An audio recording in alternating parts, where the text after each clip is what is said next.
I will ask you about your early years maybe later in TIFR, but I have often wondered about this. You used to be very enthusiastic about topology. When you were a student here, you had learnt a lot of topology. Did it have any influence on your subsequent work?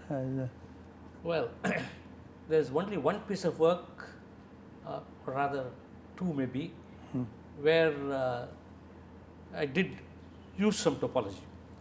I mean, there's some very beautiful theorems in topology I had applied in some work of mine. But apart from that, topology did not seriously interfere with my actual research. Are you talking about the paper where you use Morse function, you construct a Morse function? Yes, that, and there was another paper in which, with much later with Farrell and Xiang, no, not Xiang, sorry, Farrell and what is his name now? Forget the Montaneda. His name. With them, I had a paper about conjecture of Yau, where actually it's not that paper is as a theorem in topology, if you like, and to which I contributed something, but which came from discrete groups. Apart from this, I have not really used topology, but I must also say that topology had generally had a great influence on my thinking. I was fascinated with topology greatly, and which is why I was learning a lot of topology. In fact, at one point of time, I could say that I knew much more topology than Lie groups, which is my bread and butter, if you like. But since I did not pursue topology after the 1970s, it's until the 1970s I was abreast of whatever was happening elsewhere in topology. But after that, I didn't really pursue what was going on. But did you not do some work with Garland where you did you had some Watt period? In one piece of work with Garland, I did make use of something like the Escobar-Bourdon theorem. Yes, that's a good point you made. Yeah, that is another piece of topology which I really used in my work. So you mentioned Lie groups actually. So how did you learn about Lie groups? I mean, from what are your sources? No, was it just general culture? See, I learned Lie groups from seminar Sophus Lie. Okay, but before that, an introduction was from Chevalier's book on theory of Lie groups. These were books suggested to me by people like Ramanan or M.S. Narasimhan. They found that I was interested in manifolds, topology, and things that kind. I thought, and they probably thought that I should learn some Lie groups. And also, Narasimhan ran a seminar on differential geometry in 1961, where differential geometry, of course, makes use of Lie groups in a great deal. And I mean, mostly it's about connections and things that kind, which involves Lie groups. And so I had to study Lie groups for that. And I studied Lie groups from the Chevalier's book. And much later, I got more fascinated by it when I started leading seminar Sophus Lie. That's where I learned it from. In a sense, my going to Lie groups was inspired by Ramanan, who at that time was one of the few people at TIFR who knew a great deal about Lie groups. Okay. So, and I would talk to him occasionally about Lie groups, and that was very helpful. So I learnt Lie groups that way. But what happened was this: going into discrete groups again happened somewhat accidentally. It came out of my thesis. My thesis was on connections, and it led to something about deformations of discrete groups. And it turned out that in my thesis, I had an interpretation of Weyl's work on discrete groups using ideas from connections and so on. This was suggested by Narasimhan. The way of looking at these things in this way was suggested by Narasimhan. And so that led me to Lie groups. And then I found myself an interesting question. I raised an interesting question which had not been answered, and I first checked with Narasimhan and Ramanan to see if it was an interesting problem. In fact, initially they thought they had an easy solution for the problem I was looking at, but it turned out that was not correct. And then that's how I started working on discrete subgroups of Lie groups. Are you talking about the work on cohomology vanishing? Yes, about the vanishing of cohomology, yes. Okay. So somehow that turned you into rigidity. That turned me towards Lie groups. The problem was interesting. Of course, my topology helped a little bit, marginally, because cohomology of discrete groups is intimately connected with topology. But it was not, it was elementary stuff from topology that I was using. But that led me to, one thing led to the other, and there was also another happy accident. I had written, I had written the lecture notes of Vesentini, who had come to Tata Institute in 1964 and 63 or 64, and there where he had proved some cohomology vanishing theorems, and I could see his ideas could be adapted to the vanishing theorems I wanted to prove, and that triggered me off on trying to use his ideas with how to apply them in this context and so on.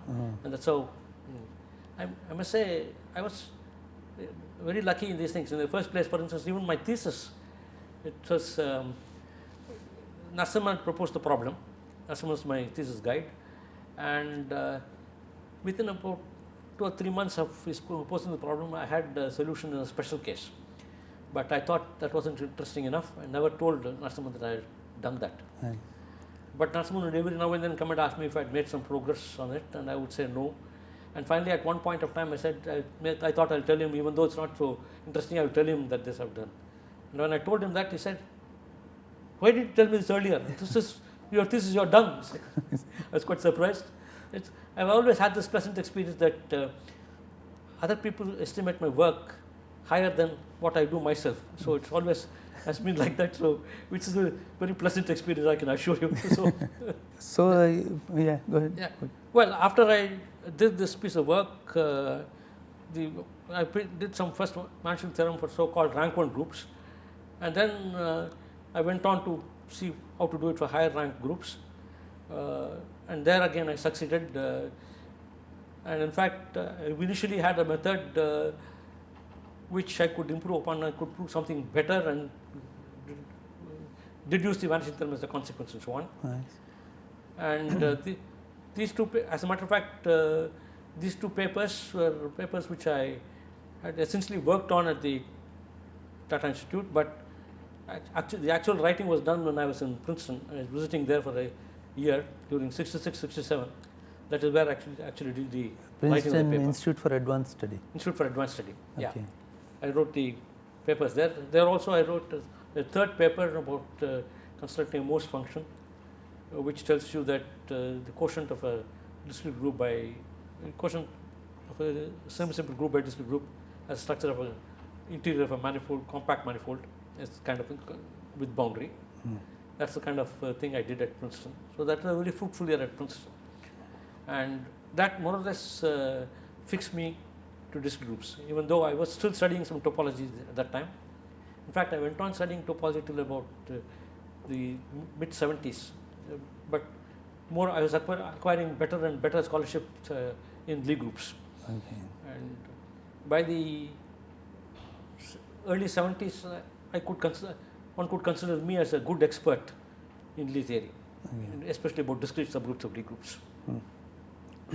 So I got stuck to that subject, if you like, and I moved on to what is known as the congruent subgroup problem, where I did some interesting work, and in some sense I brought the subject to a completion of sorts, if you like. There's still some, even now there are some open questions, but a bulk of the work on related to the congruent subgroup problem had been, main questions had been answered by say 85, 86 or so, which much of it by me and some of it in collaboration with Gopal Prasad.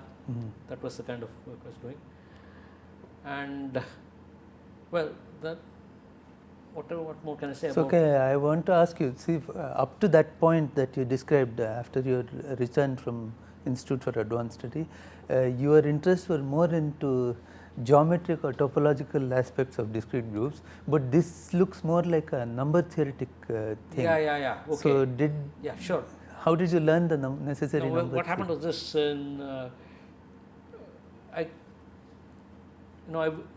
I did some work with Garland, which is also geometric in nature, and in a sense, going into that congruence group subgroup problem, which is a number theoretic question, was also some kind of an accident, if you like. What happened was I had come back to Bombay in 69, 70, Then I worked for almost a year. I worked on what is known as the Mumford conjecture. Okay, but made no progress on it.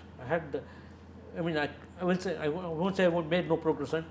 Seshadri had actually proved the theorem for SL2, the Mumford conjecture for SL2, and I gave an alternative proof to Seshadri's for the case of SL2. And then I wanted to do it in general, and for almost a year I spent time thinking about that. And simultaneously I was also thinking about another problem, the so-called Selberg conjecture. These were questions I was very much interested in. Turned out without any success. As it turned out, in the case of Selberg conjecture, the proof in 69, Margulis and Kashdan came up with a proof of Selberg conjecture, very, very beautiful and elegant.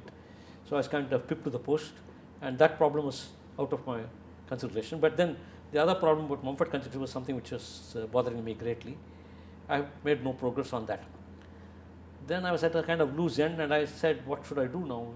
And in any case, these problems I was making no headway, but I was still pursuing them. But I thought I would give a course of lectures at the Tata Institute, and I decided I would speak on the congruence subgroup problem. There's some work of Bass, Milner, Serre, and earlier Bass-Lazare. It's a problem which fascinated me, not because it's number theoretic. The number theory it didn't even occur to me that it's number theory.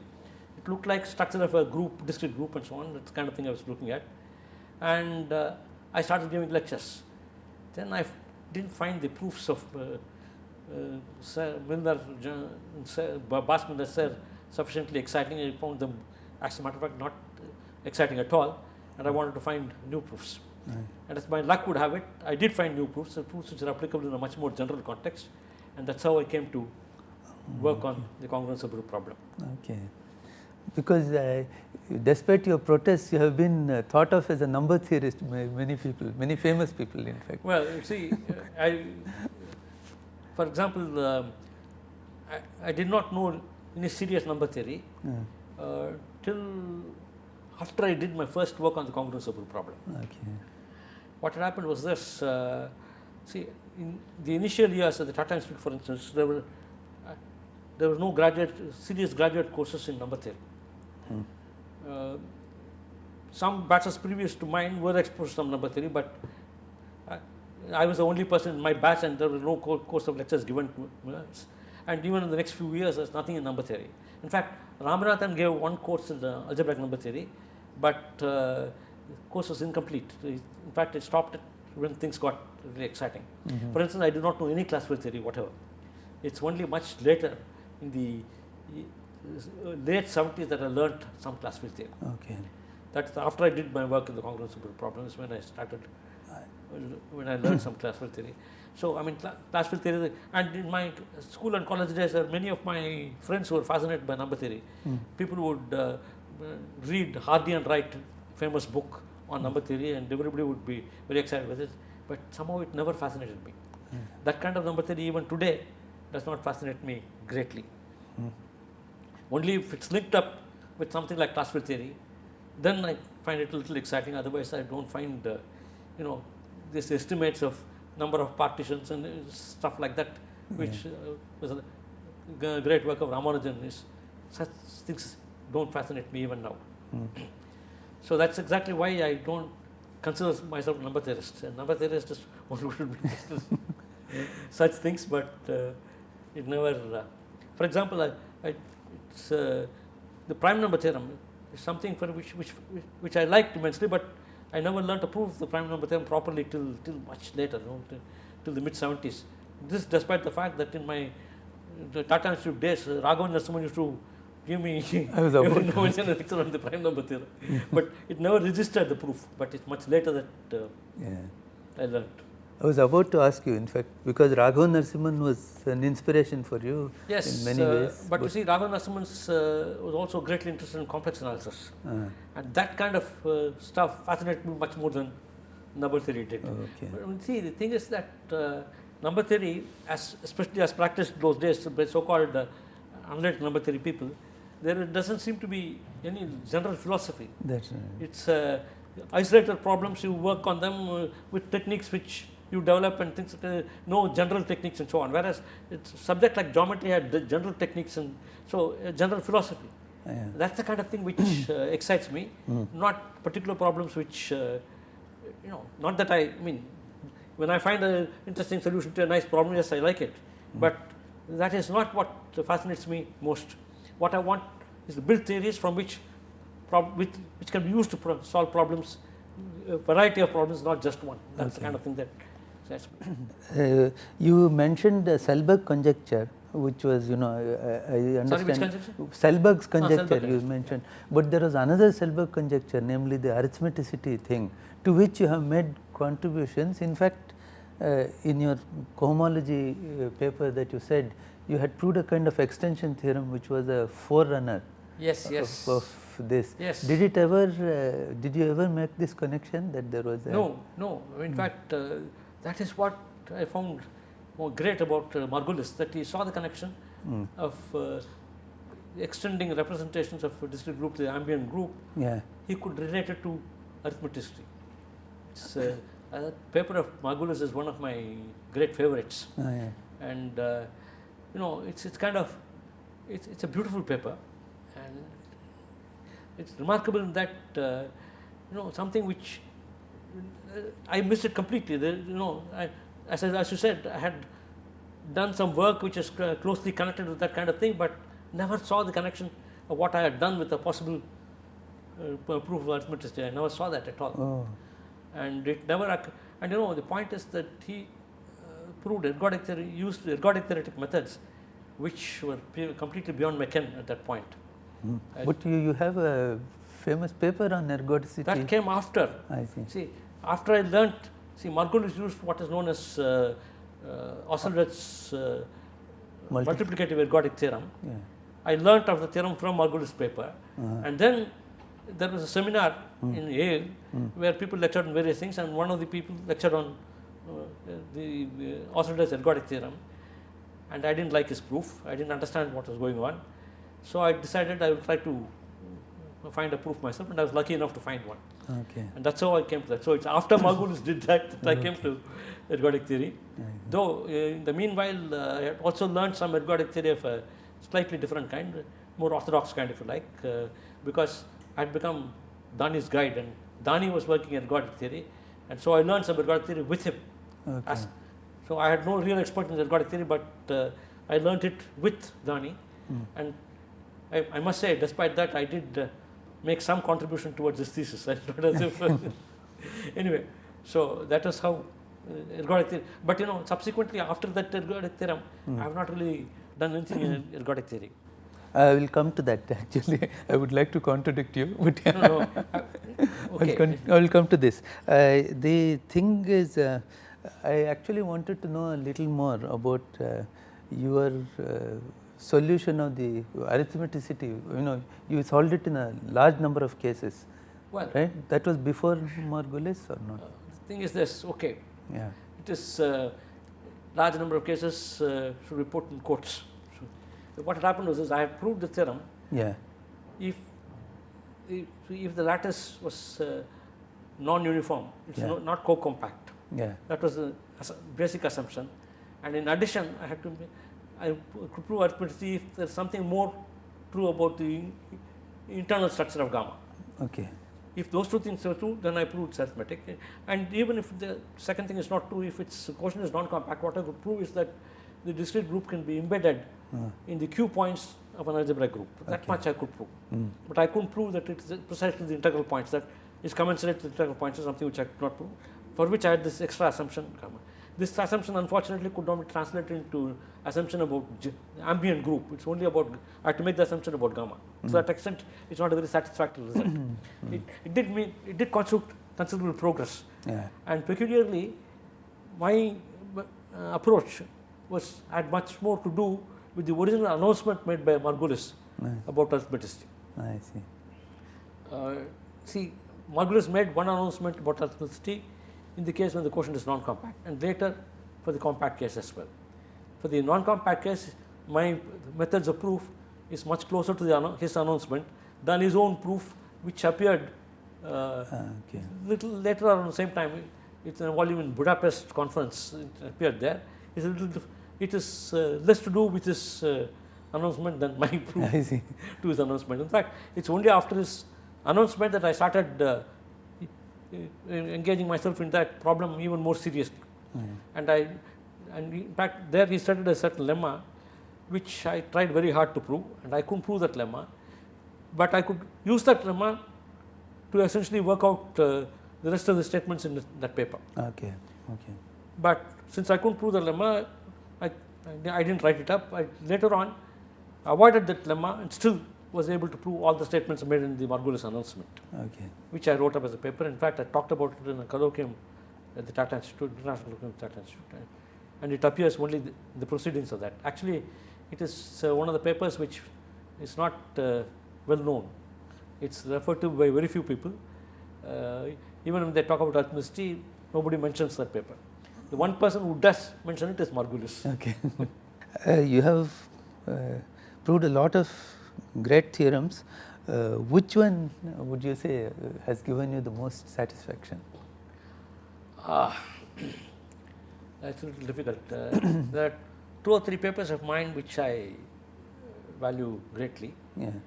One is the early paper on cohomology of discrete groups, one on rank 1 groups, where I think I consider that proof altogether a very beautiful proof and very nicely done. It's one of the things of which I and then I also think very well of my solution of the congruent subgroup problem, both for the rank for the isotropic case completely. I think that's. Yeah, if I may say so, the rank 2 is quite different from the rank 1 case, the proof. Rank 1, yeah, I wouldn't say, I mean, well, it's different, yes, right, right. Rank 1 case, in fact, the rank 1 case proof has probably had greater potentialities to be used. In fact, I didn't publish a proof. I could use the rank 1, the proof I used in the rank 1 case could be adapted for some anisotropic cases as well, though I never published a proof of that thing. Anyway, that's I do think the rank 1, in some sense, the rank 1 case is slightly more delicate and interesting than the higher rank case, rank 2 rank greater than 2 case. And then there is a paper I have with Gopal Prasad on the second cohomology of nominal elements in division algebra, where there is a very nice idea which I have used. I also have set great value on that paper. Okay. These are the papers, and well, these are the and then I must also mention that this work I've done on principal bundles in affine space. There again, I think there are some very nice. I mean, there is a paper in which I prove a positive theorem, and then another in which I give counterexample. Both of them, I think, are together constitute one of the better pieces of my work. Okay. Now, I will also ask you one more thing which would be of interest to mathematicians, I think. There are 2 kinds of mathematicians who are very good at solving a problem, and there are people who build a theory. Where would you put yourself? Do you do both? Well, I don't know if I've really built seriously any theories. I have essentially been a problem solver. Okay. I mean, but my greater admiration is for the theorists. So to that extent, I am not happy that I am not a good enough a theorist. But I am basically a problem solver, though there are lingering things, there are places where I approach something like building a theory. So to that, and if that had worked out a little better, I would have been happier, but I have not really built serious theories. But I have used some very fascinating theories in solving problems. For example? Well, even the thing, for instance,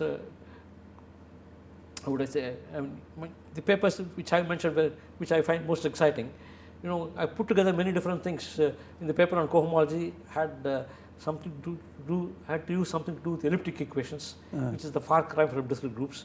And at the same time, I could also actual lead theory things I have to use. Correct. And then I said I used Morse theory to prove something about quotients of discrete groups. In the sense, I bring, at least the thing is that I have brought in techniques from different theories to solve problems. To that extent, I am happy with those proofs, those theorems. But as I said, I am not really a builder of theories. One more question, actually it's not quite your research work as it maybe it is about ergodic theory.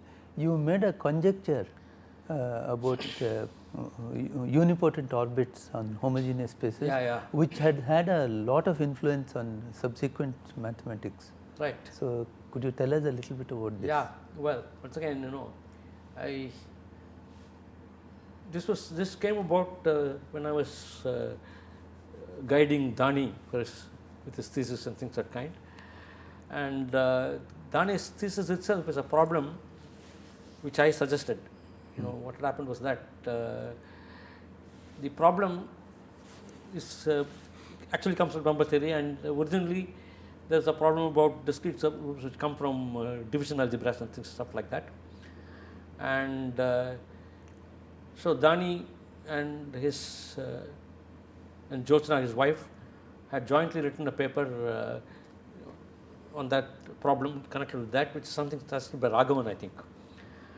And I happened to look at that paper, and then I realized that there's a much more general context in which the problem can be posed, and it will be much more interesting to prove the theorem in such general context. That is the context of the groups and discrete subgroups, some simple groups and discrete groups. And I suggested Dani that he should look at that, and that was his thesis. Okay. In fact, and there was a takeoff on the thesis, and step by step, at one stage, I could think of this conjecture. I was also exposed to Margulis' theorem about unipotent orbits in SLN. The one you mentioned earlier. Right, the one which I couldn't prove and which appeared in this announcement, and that also had an influence on me, and I put many things together and thought something may be true, and said it as a conjecture to Dani. I mean, I didn't even say it as a conjecture. I said, it will be nice to prove this kind of thing. Dani put it down in one of his papers as my conjecture. Okay. So that's how it happened. No, I had something more specific. There was something some number theory question about a quadratic form. Sure. There is something called the Oppenheim conjecture, which would follow from the conjecture I made as a special case. So who realized that it would follow? I saw that. Oh, that's one of the reasons. One of the reasons I made the conjecture is that Oppenheim conjecture would follow from that, and there are some other vague little things which I could put together and see. So you were telling us about Ratner's theorem. Ratner's theorem. Yeah, as I was saying, there is this lemma of Margulis, and then Dani had proved a series of results all about Horner cycles, and my hope was that it's not a phenomenon of Horner cycles, but any unipotent group. And in fact, I even had a rudimentary idea of how a proof can be given by a downward induction, starting with the Horner cycle and come down step by step. I had this idea that it can be done along those lines. As a matter of fact, there's the proof by Margulis and Domenov, which came much after, in fact, takes that approach. They do start a downward, they do it by downward induction. So the possibility was there in my mind. So these are the things which led me to the conjecture, but I never seriously worked on that conjecture myself. For one thing, I was more involved with the congruence problem in those days, and also about problems about principal bundles in affine space and stuff like that. So I wasn't really into this, but Dani was quite seriously looking at it, and in fact, Dani proved a number of technical results towards that, and in fact, he also made a conjecture which, unfortunately, Ratner chose to call that also my conjecture. It's a little different from mine, but the two are related, and now people know that what she called Raghunathan's Meshra conjecture is not Raghunathan's conjecture at all, but it is Dani's. Now that is known. For some time, unfortunately, she gave the name Raghunathan's conjecture for both statements. Anyway, it's in a sense, I would be happier if I am known for a theorem rather than for a conjecture. But there it is. But this conjecture has certainly made me better known among ergodic theorists, well known among ergodic theorists and so on.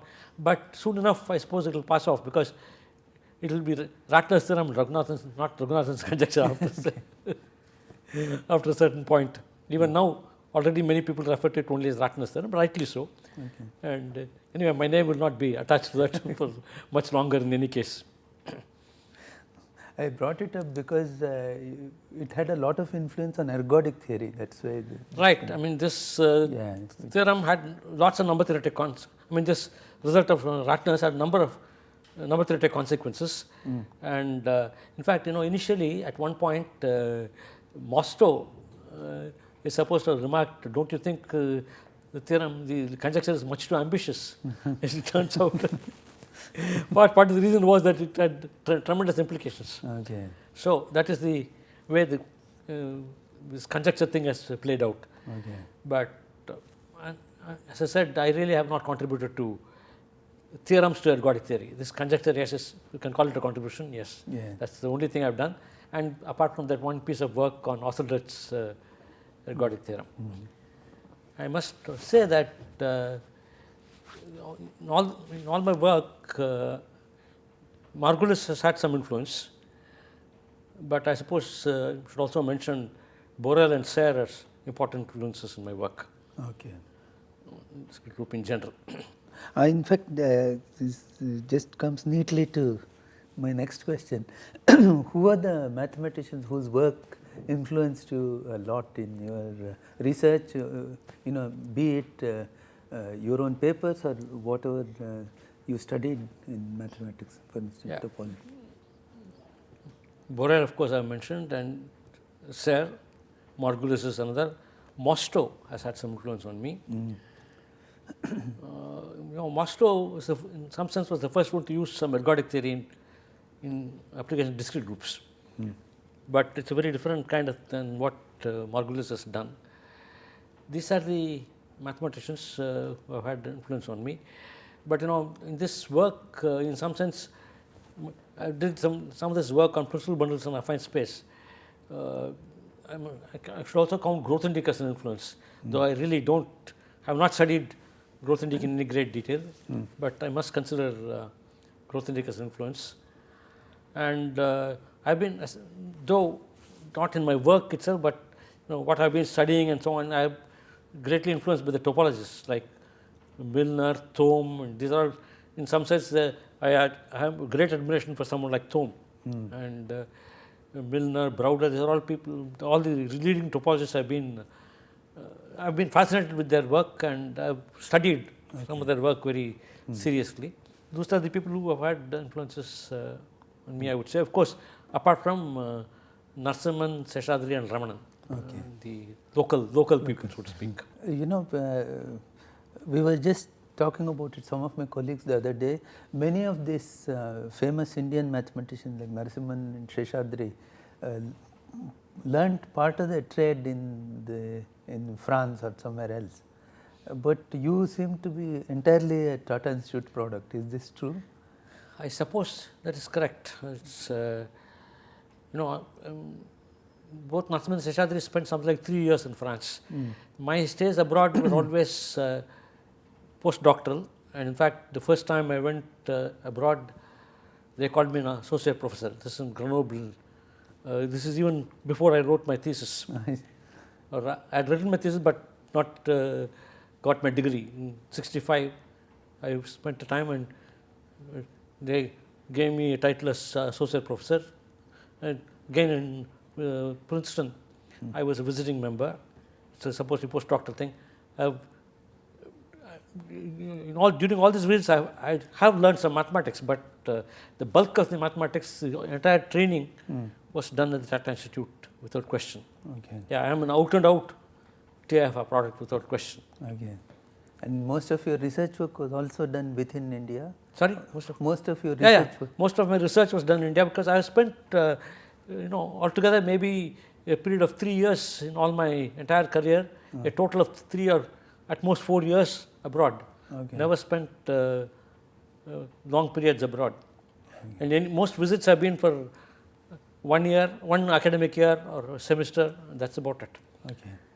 and altogether I would have spent about 4 or 5 years abroad in a career spanning more than 40 years. That's about the time. So all the mathematics I've learned at TIFR. Of course, inevitably when you go abroad and you spend time there, you also learn something. But my initial early training was all done at the Tata Institute, and my research is based on that training. Of course, any researcher during his career acquires more knowledge over the years. Some of it has necessarily from abroad, but much of my learning was done here, and most of my research, in fact, the best papers were work done at the Tata Institute. Some of it I may have written. Now, as I told you, in Princeton, I wrote 3 papers, but for 2 of them, the major work was done already when I was in Bombay. It's only the writing part that was done in Princeton. So it's not. So most of my research work was done in India without question. But how could you do this then? Because you know references and everything. How did you know, for example, some of the theorems that you used in your work? No, Is see, it available here? yeah, the Tata Institute is an excellent library. There's no problem at all. I mean, has always had a wonderful library. In fact, it has probably a better library than most institutions of higher learning anywhere in the world. One of the best libraries we've had. And you know, also in the early years, things were a little more laid back. You were not in a rush to find out what's done, and then you have to publish it, and then you don't. The papers which are recently published, you cannot find reference and things. Such problems didn't exist in those days. In fact, you know, there's no internet, so you had to depend on surface mail and things of that kind. So it used to happen like that. And research was not such a frenetic activity. It was much more laid back.